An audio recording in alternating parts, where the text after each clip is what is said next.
ভারতের রাজধানী নয়াদিল্লির ইন্দিরা গান্ধী আন্তর্জাতিক বিমানবন্দরের রানওয়েতে দুটি যাত্রীবাহী বিমানের মধ্যে সংঘর্ষের ঘটনা ঘটেছে। বৃহস্পতিবার দুপুরে আকাশিয়ার ও স্পাইসজেটের দুটি বিমানের মধ্যে এই দুর্ঘটনা ঘটে।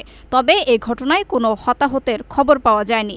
দুই বিমানের কোনো যাত্রী বা ক্রু আহত হননি বলে কর্তৃপক্ষ নিশ্চিত করেছে। বিমানবন্দর সূত্রের বরাতে জানা যায়, গতকাল দুপুরে লাদাখ থেকে ছেড়ে আসা স্পাইসজেটের B737-700 বিমানটি দিল্লিতে অবতরণ করে।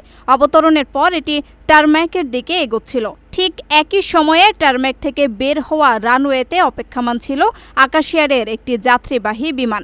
চলাচলের এক পর্যায়ে বিমান দুটির মধ্যে সংঘর্ষ হয়। এর ফলে স্পাইসজেটের বিমানের ডান দিকের উইংলেট এবং আকাশিয়ারের বাঁ দিকের একাংশ বেশ ক্ষতিগ্রস্ত হয়েছে।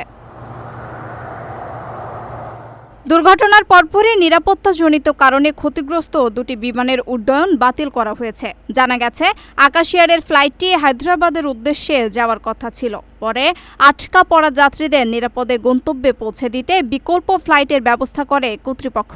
রানওয়েতে কিভাবে দুটি বিমান এতটা কাছাকাছি চলে এলো এবং এয়ার ট্রাফিক কন্ট্রোল বা গ্রাউন্ড স্টাফদের কোনো গাফিলতি ছিল কিনা তা খতিয়ে দেখতে ইতিমধ্যে উচ্চ পর্যায়ের তদন্ত শুরু হয়েছে।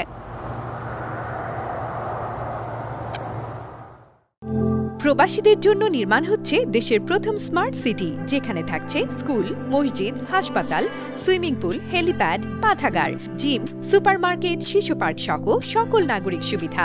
মাত্র ৩০ লাখ টাকা বিনিয়োগে মিলছে আকর্ষণীয় ফ্ল্যাট।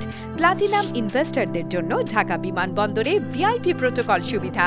বিস্তারিত জানতে যোগাযোগ করুন স্ক্রিনে দেয়া হোয়াটসঅ্যাপ অথবা ইমো নাম্বারে।